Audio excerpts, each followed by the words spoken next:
Yes, that's freedom, baby. And like I said, as long as we have freedom, we have rights, we have liberty. Only we can give them up. The next gentleman I'm going to call up on the stage, I just got a chance to meet him briefly. His name is Kevin Cormier. He's from originally from Louisiana. He lives up here in North Carolina now. He's got a YouTube channel called The Patriot Punk. He loves to talk about patriotism and his role in the movement, and he talks about the importance of our children today in education. Let me call up Kevin Cormier right now. Thank you.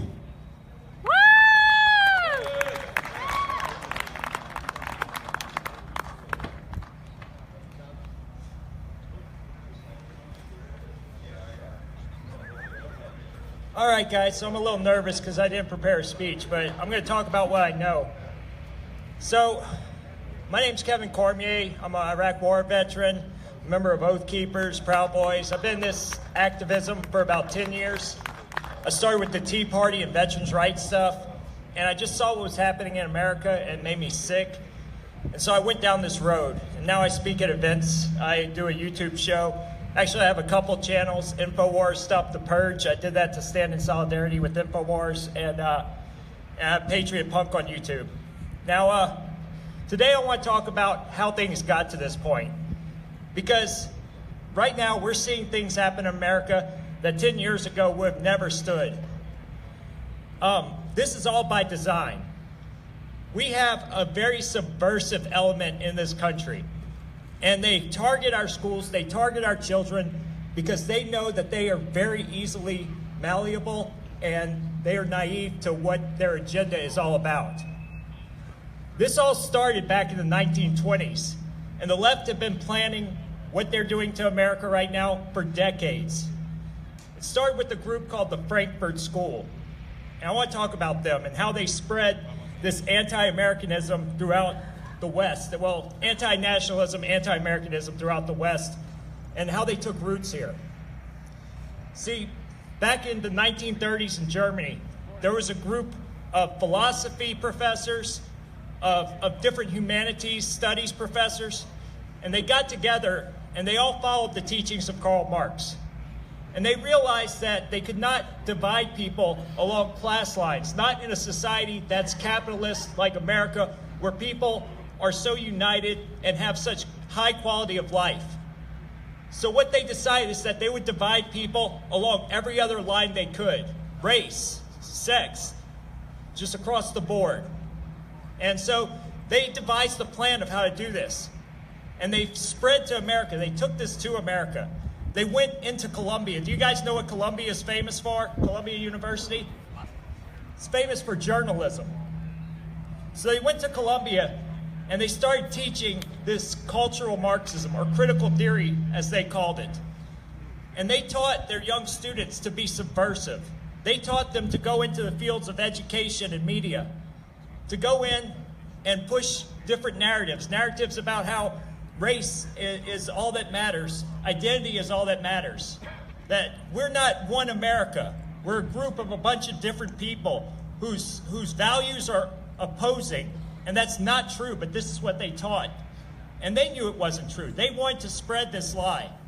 And the reason they wanted to do this was because if they knew they could get us fighting, they could undermine America from within. So these guys went out and they spread this in Columbia, and they started infesting the colleges across America. Their contemporaries, their pupils went out and entered the education field, both in the secondary level and the higher ed. So these people went out and they spread this kind of, I call it a cancer, of cultural Marxism throughout our universities.